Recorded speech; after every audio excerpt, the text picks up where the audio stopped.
E a Câmara aprovou ontem, em uma votação relâmpago, uma flexibilização na lei das estatais. O texto diminui o tempo de quarentena de políticos para cargos do alto escalão de empresas públicas. A mudança ajuda a atender a indicação de Aloysio Mercadante para a presidência do BNDES e também o apetite do Centrão por cargos. E essa possível mudança mexeu com os humores do mercado. A proposta vai agora para votação no Senado. Quem tem os detalhes é a repórter Tainá Farfan. Boa noite, Tainá. Oi, Felipe. Ótima noite para você e para quem acompanha a gente aqui na CNN. Projeto aprovado a toque de caixa ontem à noite na Câmara dos Deputados. Um placar com ampla vantagem, foi 314 a 66 para essa proposta que foi aprovada horas depois de Aloysio Mercadante ser confirmado como nome para chefiar o BNDES por Luiz Inácio Lula da Silva. A gente acompanhou esse anúncio aqui bem de perto, que aconteceu no Centro Cultural Banco do Brasil, onde eu estou nesse momento. Então, esse projeto agora segue para ser apreciado no Senado Federal, onde ele também deve ser aprovado. Vale a gente destacar que ele altera de 36 meses para 30 dias o período de quarentena, que uma pessoa que tem ocupado um cargo na estrutura decisória de partido político ou em campanha eleitoral, esse prazo para que essa pessoa precise respeitar, né, essa quarentena antes de ocupar um cargo na diretoria ou na presidência de uma empresa pública. Essa alteração, esse projeto que foi aprovado na Câmara dos Deputados não beneficia apenas Aloysio Mercadante, mas também atende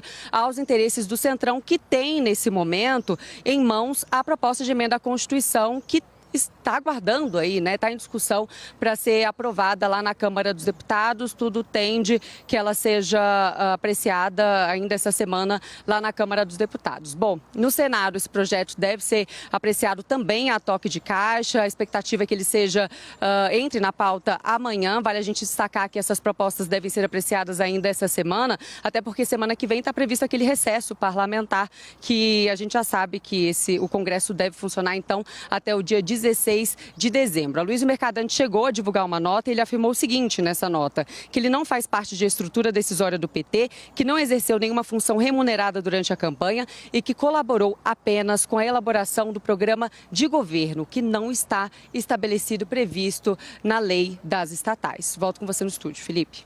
Muito obrigado, Tainá. E vamos ver então quais são as principais alterações previstas nessa lei. Raquel Landim traz uma dessas alterações agora que permite, por exemplo, a posse de Mercadante no BNDES. Diga, Raquel. Essa alteração, Felipe, apareceu depois das 10 horas da noite ontem, pegando de surpresa todos os deputados. Foi um novo relatório que a deputada que estava encarregada, que é uma aliada fiel de Arthur Lira, apresentou. Então, vou mostrar primeiro a primeira alteração, que exatamente essa, que mexe na chamada quarentena para assumir postos no Conselho e na diretoria das empresas estatais. A vedação é para pessoas que tenham participado, né, estejam filiadas a partidos políticos ou tenham trabalhado em campanhas eleitorais. Hoje, são 36 meses de quarentena. A lei, como passou na Câmara e segue para o Senado, é possível até que seja votada amanhã em tosse de caixa, ela reduz esse prazo para 30 dias. Ela vai beneficiar, se for aprovada, diretamente duas indicações que o presidente Lula pretende fazer. Uma que já está confirmada, o ex-ministro Aloysio Mercadante para a presidência do BNDES e também um outro nome que está sendo muito especulado, o de Jean Paul Prats para a presidência da Petrobras. Mas não beneficia apenas eles. Tem uma série de nomes para agências reguladoras onde o PT quer colocar pessoas ligadas ao partido e a lei das estatais está atrapalhando. Eu preparei também uma segunda telinha. Ah, maravilha. Tô sendo avisada que eu só vou mostrar outra tela depois, então deixo vocês aí na curiosidade um pouquinho. Então, Clarissa, quero ouvir você, a primeira análise sobre a aprovação na Câmara dos Deputados desse afrouxamento da lei das estatais, que, repito, foi aprovada no governo de Michel Temer depois de revelada a corrupção na Petrobras ocorrida durante os governos do PT. Eu acho que a primeira coisa, gente, é que, claro, Aloysio Mercadante é um nome de grande projeção, a gente está falando de um ex-ministro, isso chama muito atenção. Mas é apequenar muito a coisa, tratar isso como uma lei para indicar, para garantir a indicação de Aloysio Mercadante no BNDES. Obviamente, esse não é o objetivo central dessa aprovação. A gente tem centenas de parlamentares que se movimentaram, se mobilizaram para que isso fosse possível, essa mudança na regra fosse possível.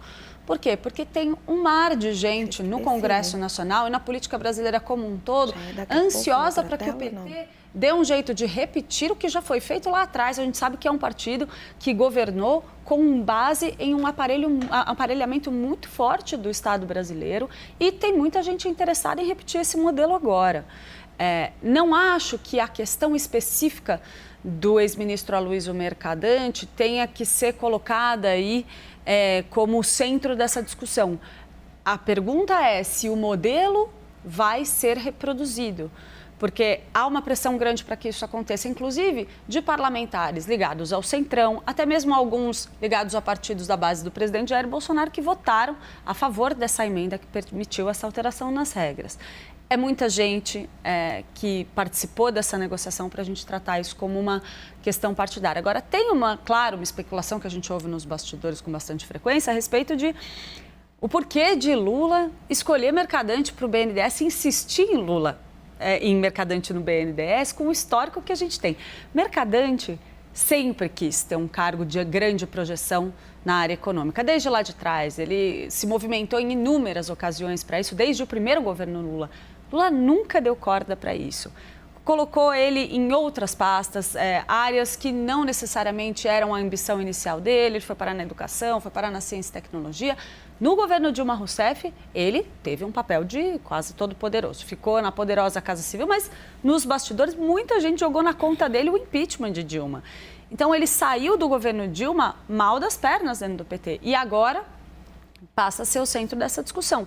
Lula quer ter nas empresas estatais pessoas que ele possa controlar, que tenham dívida com ele. Isso fica muito evidente. Assim como no Ministério da Fazenda. Também, ele não está... Eu até escrevi sobre isso hoje, porque eu realmente acho que o Lula está repetindo o erro do passado de acreditar que ele pode, tendo pessoas da sua confiança nesses cargos estratégicos, controlar todos esses processos.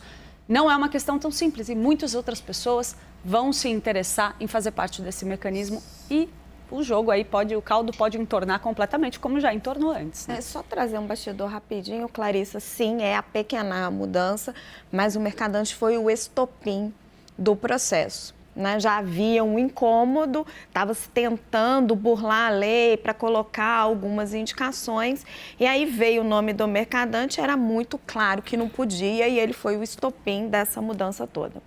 A gente já vai continuar com esse debate, ouvindo o Liviano, mas tem uma notícia urgente. Alexandre de Moraes arquiva queixa contra Michele por atos de vândalos, mas mantém ordem para o Ministério da Justiça e GDF prestarem explicações em 5 dias. A gente fala mais daqui a pouco, então eu volto aqui ao debate com o Liviano antes de trazer todos esses detalhes. Liviano, essa mudança, esse afrouxamento, para ser mais específico, da lei das estatais, facilita a corrupção? Facilita, né? Eu acho muito importante essa colocação feita pela Clarissa em relação à amplitude deste ato do Congresso, iniciado pela Câmara, que na calada da noite aprovou esse projeto e que chega no Senado. Nós não estamos falando de uma questão individual do Mercadante, nós não estamos falando de algo menor. Nós estamos falando de um modelo político. Nós estamos falando de um retrocesso que o Brasil vai sinalizando a partir dessa tomada de posição. Antes da lei das estatais, nós tínhamos um modelo de Estado, modelo político, em que a cultura do compadrio era o modelo em relação às estatais. Havia a acomodação de quadros, de cupinchas, como a regra.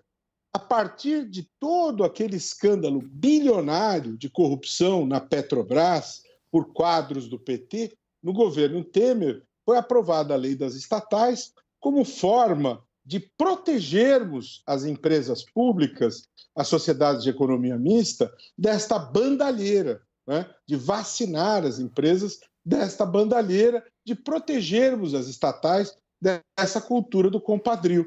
Assim, nos conselhos de administração, na alta direção das estatais, não poderíamos escolher, não poderíamos colocar estes quadros, não poderíamos ter, assim, a ingerência política.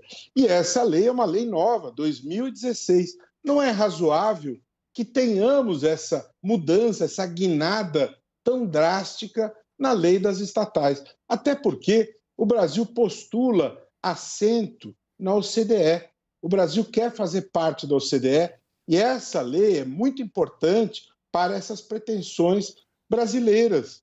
E a forma como está se fazendo, ela é afrontosa ao princípio da impessoalidade constitucional. Está se fazendo uma lei, na verdade, para acomodar interesses mesquinhos, interesses menores, não é? Isso não é razoável, isso não é plausível. E há um princípio constitucional, que é o princípio dos princípios, que é o da prevalência do interesse público. E nós devemos sempre nos nortear por isso. Portanto, tentando responder a sua pergunta original, Felipe, essa mudança ela favorece a corrupção? Sem sombra de dúvida, porque você passa a perder essa referência que é de ter eficiência nas estatais, de ter meritocracia nas estatais.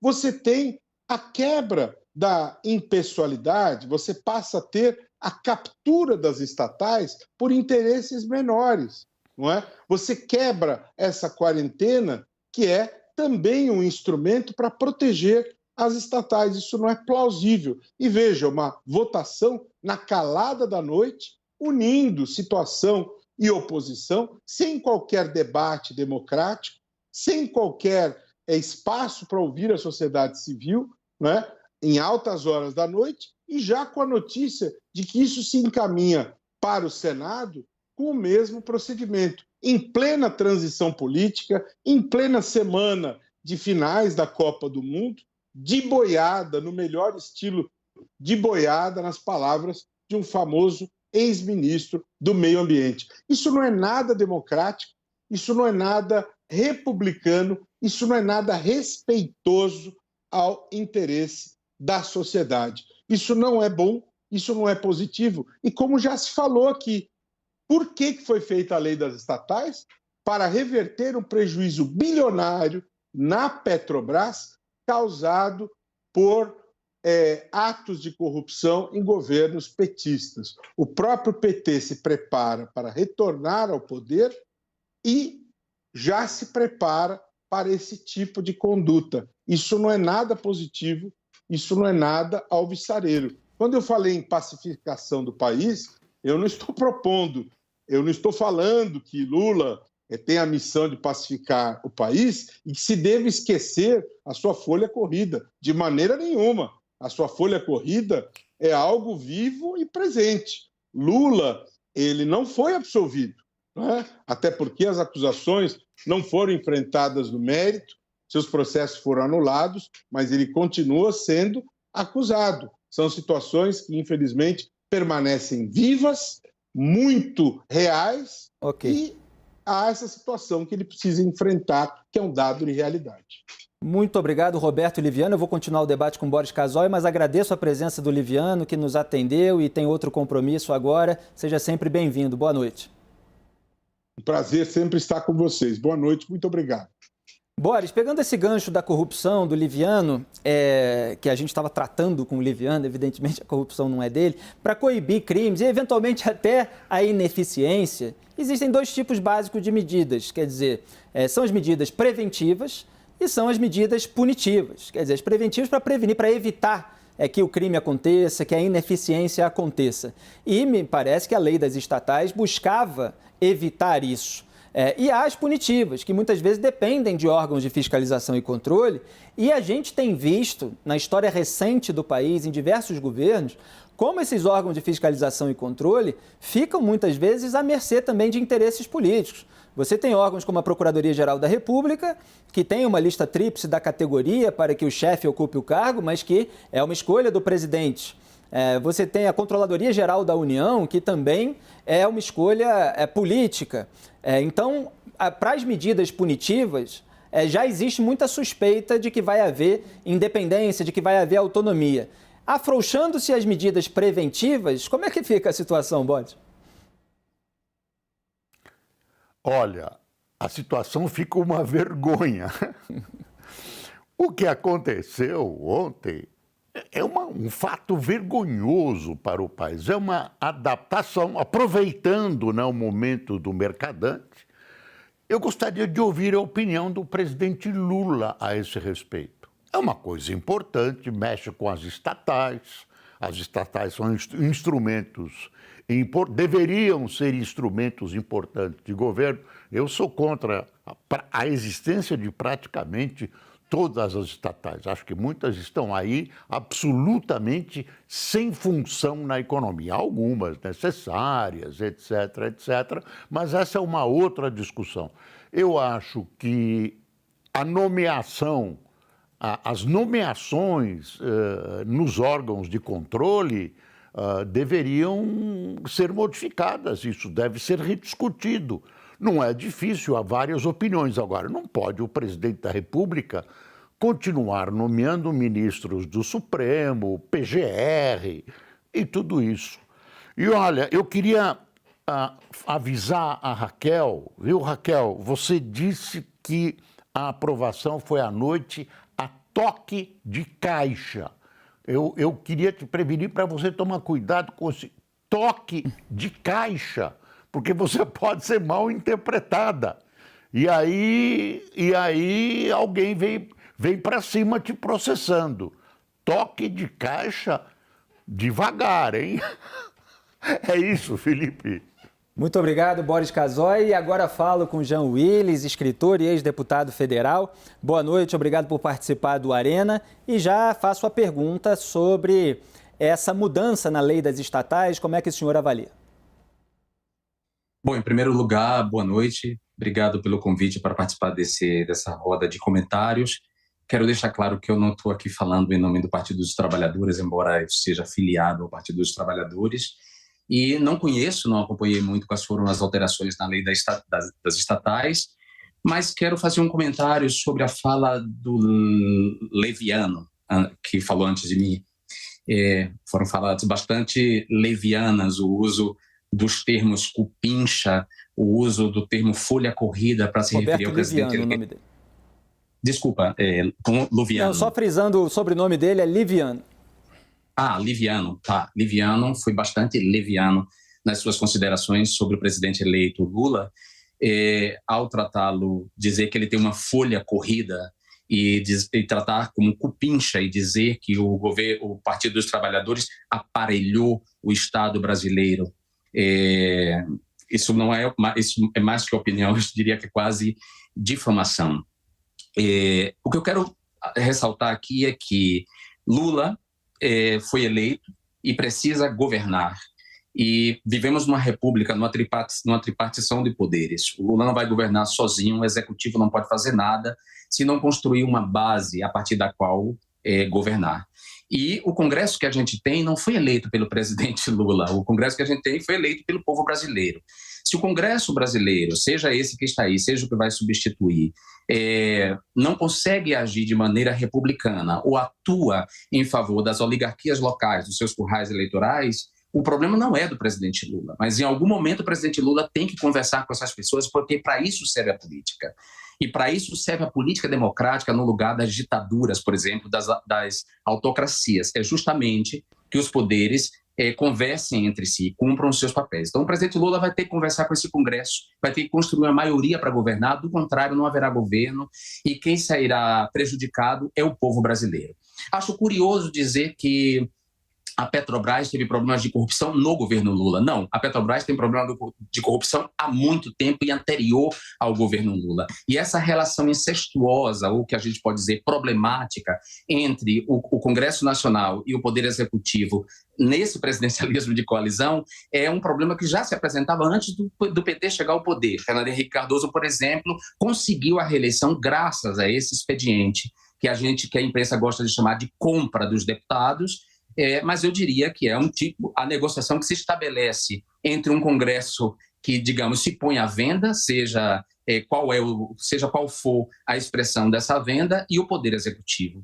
Então, em relação à lei das estatais, eu quero dizer que, ao contrário de vocês, do mercado, de vocês aí do estúdio, do mercado, da CNN, da imprensa brasileira de direita hegemônica, eu fiquei muito feliz com a indicação de Aloysio Mercadante. Os mercados podem estar nervosos, o mercado pode estar nervoso, os mercados podem estar nervosos, mas eu não. Acho que a lei da estatal, sim, foi votada para garantir a presença dele no BNDES. Claro que isso terá consequências dentro de uma negociação que está se estabelecendo entre o governo eleito e o Congresso Nacional, que está aí estabelecido, ou seja, essa negociação vai ter que haver. Eu não faço parte do coro de pessoas que demonizam a política e ficam criminalizando a política, porque não há outra alternativa. Se a gente quer uma lisura absoluta, uma transparência absoluta na conduta dos parlamentares, e eu posso dizer isso porque eu fui um parlamentar absolutamente transparente, honesto nos meus 2 mandatos, as pessoas deveriam votar melhor. E aí as pessoas não votam melhor porque tem uma dimensão da corrupção que nunca é tratada pelos meios de comunicação, que de maneira providencial, os meios de comunicação esquecem que é a corrupção que vem do poder econômico sobre o poder político. Ou seja, essas campanhas eleitorais, elas foram financiadas por empresas, pela iniciativa privada, por corporações. A Taurus botou dinheiro numa série de campanhas, o agronegócio. Então, depois essas pessoas, elas não devem respostas ao povo brasileiro, senão a quem bancou as suas campanhas. Então, se a gente quer digamos assim, proteger o sistema político da corrupção, a gente deveria limitar o poder, a força do poder econômico sobre o poder legislativo, principalmente, né? Que seria, digamos assim, o grande elemento aí que está em jogo, né, por causa da aprovação dessa mudança na lei das estatais. Obrigado, deputado. Boris Casoy está pedindo a palavra. Diga, Boris. Primeiro, eu queria corroborar o que o Jean Willis, ex-deputado, falou a respeito da atuação parlamentar dele. Foi uma atuação ilibada, da melhor qualidade. Agora, eu tenho 2 questões. Ele fala em negociação política, em demonização, e eu pergunto, a negociação não tem limites? Quer dizer, nós não estamos ultrapassando os limites do interesse do Brasil em função dessa negociação política? Essa é que ele chama de demonização. E se esses deputados, se a iniciativa privada, a corrupção, financiou essas eleições, financiou a escolha desses homens que aí estão, quem financiou o PT? Quem financiou o PT? Ou o PT está fora dessas observações que ele fez? Isso eu gostaria de saber dele. Eu vou voltar a palavra aqui ao Jean Willis, porque o Boris Casoy levantou 2 questões. Só vou pedir para ser um pouco mais breve para a gente poder passar aqui a rodada de análise da Raquel Landim e da Clarissa. Mas diga, deputado. Muito obrigado. Não, deputado não, eu não sou mais deputado. Agora eu sou um cidadão comum, professor universitário, não sou deputado. Meus comentários aqui são, inclusive, comentários muito mais como um analista político do que como deputado ou membro do Partido dos Trabalhadores. Então, não falo em nome do Partido dos Trabalhadores, volto a dizer.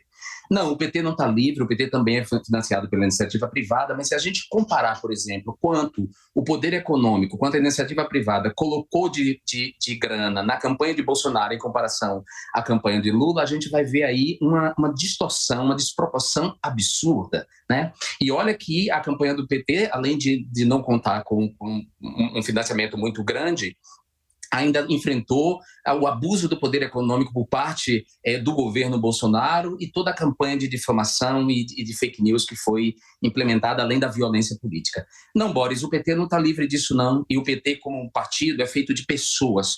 E dentro do PT pode haver pessoas que podem cair ou podem ceder à corrupção, como em qualquer outro partido, como em qualquer outra empresa, inclusive no jornalismo, né? Nem todas as pessoas são decentes no jornalismo, como diz Gilberto Gil, há jornalistas de fato e há ratos de redação.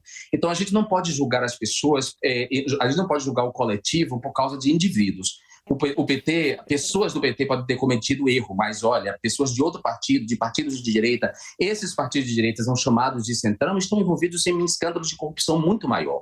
E claro que há um limite na negociação. Quando eu falo em negociação, eu estou falando da negociação política, no sentido que a Hannah Arendt, não quero parecer pedante aqui em citar a Hannah Arendt, mas é o sentido que ela dá para a política. Quando ela diz que a política nasce entre os homens e não no homem, é porque a razão de ser da política é mediar os conflitos. Ou seja, são múltiplos conflitos,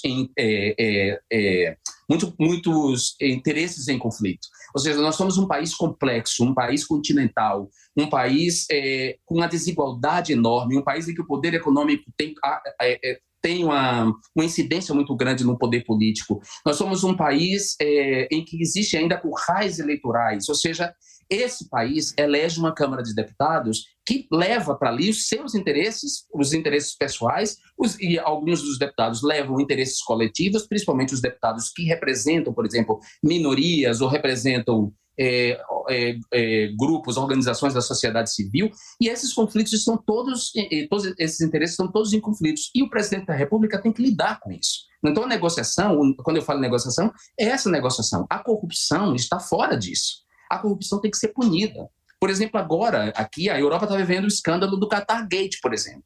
Os 2 deputados do Parlamento Europeu que estavam envolvidos diretamente, que se corromperam, foram presos, além deles, os seus cônjuges. Eles foram expulsos do partido, além de presos, expulsos do partido, enfim, ou seja, há que punir a corrupção, certo? A negociação política não inclui a corrupção, eu não estou dizendo isso e nem disse isso. E nem estou dizendo que o PT não está fora de obrigações com quem financiou parte da sua campanha. O que eu quero dizer é que a gente não pode fazer julgamentos dessa forma em relação ao partido como um todo, sabendo que dentro desse partido há pessoas que não contaram com financiamento de nenhum tipo de empresa, que fizeram campanhas na dureza, no crowdfunding, que se elegeram e estão lá também e que pertencem ao PT. Ok, Jean Willis, é claro que eu esclareço que é praxe jornalística chamar quem ocupou um cargo político pelo último cargo ocupado, por isso que a gente chama o ex-deputado de deputado, mas já que ele falou, agora a gente chama pelo nome Jean Willis.